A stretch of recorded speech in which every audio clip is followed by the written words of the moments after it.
नमस्कार मंडळी, big boss मराठीच्या घरातून काल सागर कारंडे या सदस्याचं एलिमिनेशन झालं.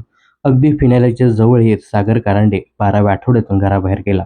आता बिग बॉसच्या घरामध्ये एकूण 7 सदस्य शिल्लक राहिले आहेत.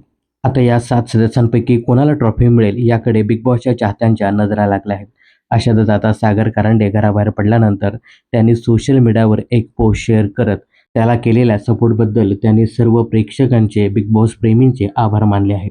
तर या पोस्टमध्ये सागर कारंडे लिहितोय, तुमच्या प्रेमानेच मला प्रत्येक कठीण क्षणी उभं राहायला ताकद दिली.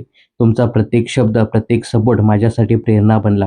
ही फक्त माझी जर्नी नाही, ही आपली सगळ्यांची जर्नी आहे. तुम्ही सोबत होतात म्हणून प्रत्येक टप्पा खास झाला. कधी पडलो, कधी थकलो, पण तुमच्या प्रेमामुळे पुन्हा उभा राहिलो. तुमचा विश्वास हेच माझं सर्वात मोठं यश आहे. माझ्यावर इतकं निस्वार्थी प्रेम केल्याबद्दल मनापासून धन्यवाद. असंच प्रेम, साथ आणि आशीर्वाद कायम असू दे. तुम्ही आहात म्हणून मी आहे. महाराष्ट्राच्या प्रेमाला सलाम, मनापासून आभार. तर सागर कारंडे हा अगदी फिनालेच्या जवळ येत घराबाहेर पडला.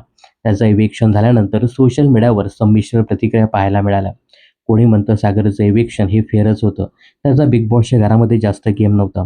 तर कोणी सांगते त्यांनी अजून बिग बॉसच्या घरामध्ये थांबायला हवं होतं. तो टॉप 5 कंटेस्टंट होता. तर तुम्हाला काय वाटतं?